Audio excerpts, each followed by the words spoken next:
Game. Na naman tayo. Another problem in strength of materials involving combined stresses still, pero by axial bending na tayo. So as you can see, we have two axes na. We have z-axis, z-axis, and the x-axis.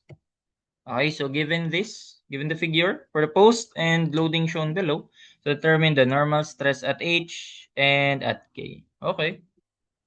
So, sige. So, ano ba mga forces meron tayo? We have this axial force. We call this axial kasi that is acting along the longitudinal axis of the member. Yun, centroid yan. Nasa center siya. So, dito hindi makikita. Hindi makita dito banda. Pero dito, ayan. So, ayan. So, pag ganyan, nasa curve of a section siya. So, ibig sabihin, walang tension na madedevelop.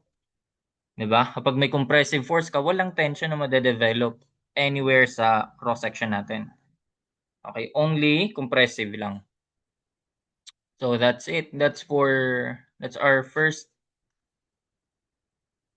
stress. Then sa pangalawa, ito we have this inclined force, 50 kilonewton. So along ano siya, XZ plane kasi wala yung Y naman kasi is ito lang 'yun. Ito lang yung sa Y. XZ tong 50 kilonewtons natin. So we have to decompose it muna or resolve into components. So, ayan. So, you have this 50 cosine 30. Maalam naman na dyan, no? I assume, ha? Master ng trigo. So, 50 cosine 30. And then this one is 50 sine 30 naman.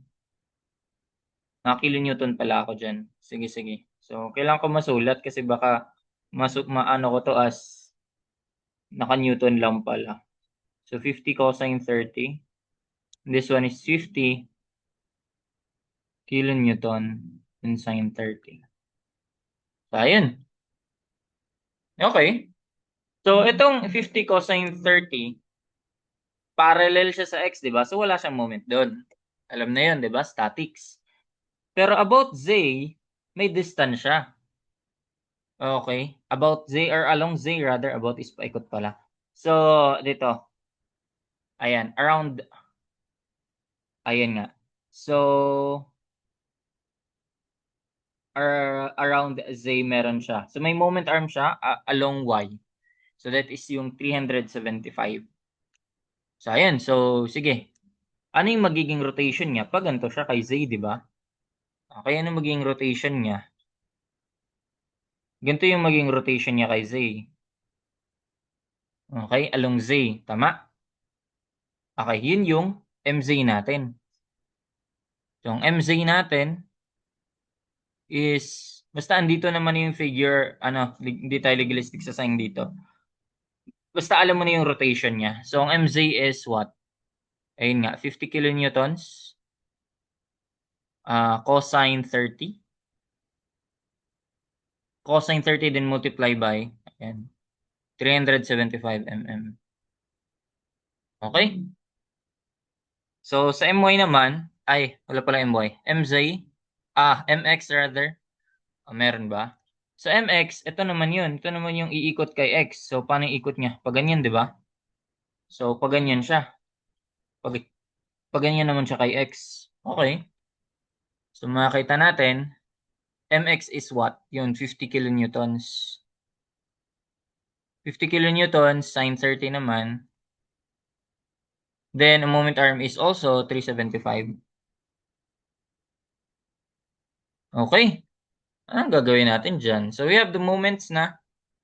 Okay, kailangan na lang natin is ma-determine kung, ayan, H and K, compression ba siya o tension. So, sa MZ, dito sa MZ, anong behavior ni H? Si H ay nasa centroid, nasa gitna. 'Di ba? Ano yan? 'Di ba yan yung neutral axis? So, hindi yan, intention or compression. Neither yan. That is zero, kaya neutral axis eh. Yun yung tawag doon. So, at si H, kapag MZ yung tinutukoy, H is, ano, sabihin natin zero na lang. Okay, 0 yung stress niya doon. Okay? So, hindi siya in compression nor in tension. Then, yung si K naman, si K ang meron. Kasi dito siya banda, oh. Dito siya banda. So, parang nandito din yan. So, ang ganyan moment mo, kinocompress siya. 'Di ba? So, that is in compression. Oh, yung MX. Oh, sa MX, si H. Oh, si H naman doon, siya naman yung intention. Tama? Andito yan, oh. Oh, intention siya, ganyan. So, intention naman yan. Then, yung K naman natin, since nasa gitna siya, neutral axis din yun, eh di, zero yun. Oh, ayan. So, ano gawa na natin dyan? So, for the normal stress at H, so, syempre, we have compressive force. So, yan, negative, sige, sulat ko na lang to 120. 120 kilonewton. Alam nang gagawin sa kilonewton, gagawin natin yung 1,000. Over area, area natin, eto, so 100, area is 100 by, ito, 75, that's 75 times 2, that's 150, di ba? So, area na lang yan kasi recta calcul na rin naman natin yun. So, yun yung for normal stress at H. Okay? Yung MZ, ano yung sa MZ? At H, 0 siya. So, MX lang meron siya. Tension. So, positive. So, MX. MC. Ano yung C niyan? Kapag H, tas anong X, di ba? Along X tayo. About X rather. About X tayo. So, ito yan. So, dapat perpendicular dun yung C. Or kung basically, kung nasaan si H, with respect sa neutral axis dito banda, ayan. So, that is 50 lang. Tama? So, ito yan eh. Ito yung x-axis natin. So, ito, andito yung pwesto ni H, oh. So, parang nandito siya kung ipoproject natin. So, ayun. So, yun yung C niya. 'Di ba? So, that is 50. MC over I. Ang I din ito, mag-iiba rin to sila eh. Kaya, sige, ilagay natin yung ano, IX, IY na lang. IX at IY. So, ilagay ko na yung mismong value. So, for IX, since moment at X yan, so dapat, ano, kung about X, yung perpendicular sa kanya, yung naka-cube. So, ano yung naka-cube? Ito dapat. Tama? Yung 100. About X tayo eh. So, ang base niya is 150 times 100 cube over 12. Ganun. Sige, tingnan natin. Okay, so we have this negative 120. Oops, ulit. Negative 120 kilonewton. Gawin na natin newton over area. Plus mx. Okay, siguro lagay ko na lang sa x. Lagay ko na siya sa x. M times c over I. 150. Pwede rin pala dito yung ano, no? 6m over bd squared. Yeah, pwede. Nasa labas naman eh. Try natin. Ayan. So, ang x natin, a natin ay 100 times 150. Then, yung x natin, moment at x ay, ayun, 50 kilonewton. So, gawin ko ng newton. Times sine 30 times 375.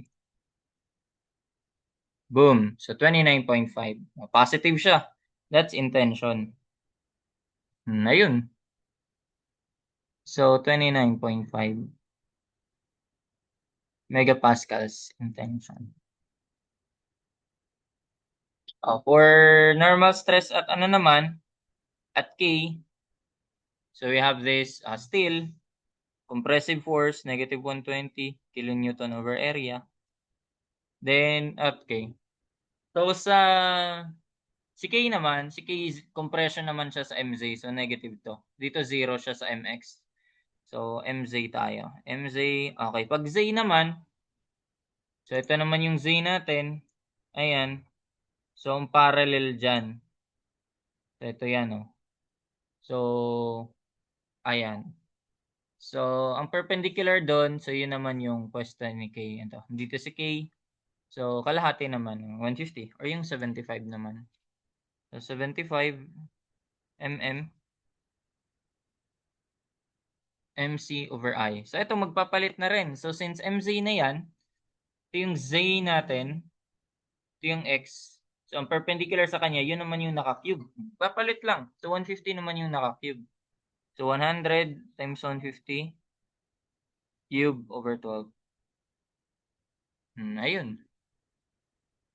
So, ito as is yan. Ito magiging negative na rin. Compression siya. So, MZ. Okay. So, sige, X na lang nga lang din yan. Tapos, 75. And then, papalit to, 100. Tapos, ito, 150. Tama? Ayun. So, calc natin. Area, yun pa rin. Ang X. Yan na yung MZ. So, 50 times 1,000 times cosine 30 times 375. Yan. Negative 51.3. Compression, bale. So, ayun. Diba? Ganun lang mag-solve. So, sige, sulat ko na lang. 51.3 megapascals in compression. Ha? Okay. So, ayun. Pwede mo gamitin dito yung 6m over bd squared. Sige, try natin. Kahit dito na lang, sa part na to na lang. 6m over bd squared. Okay, we have 6 times m. Meron na tayo. Tanggal to si 75. Ang b at d squared. Okay. So, ang b na lang at b na lang naman at d yung problema natin dyan eh. Ang b doon is along or parallel doon. MZ tayo, di ba? So, ang b doon is, yun nga. So, 100. Then, si d, yung naka-cube, which is si 150. Ayan, same lang. And that's it. That's how we solve this combined stress.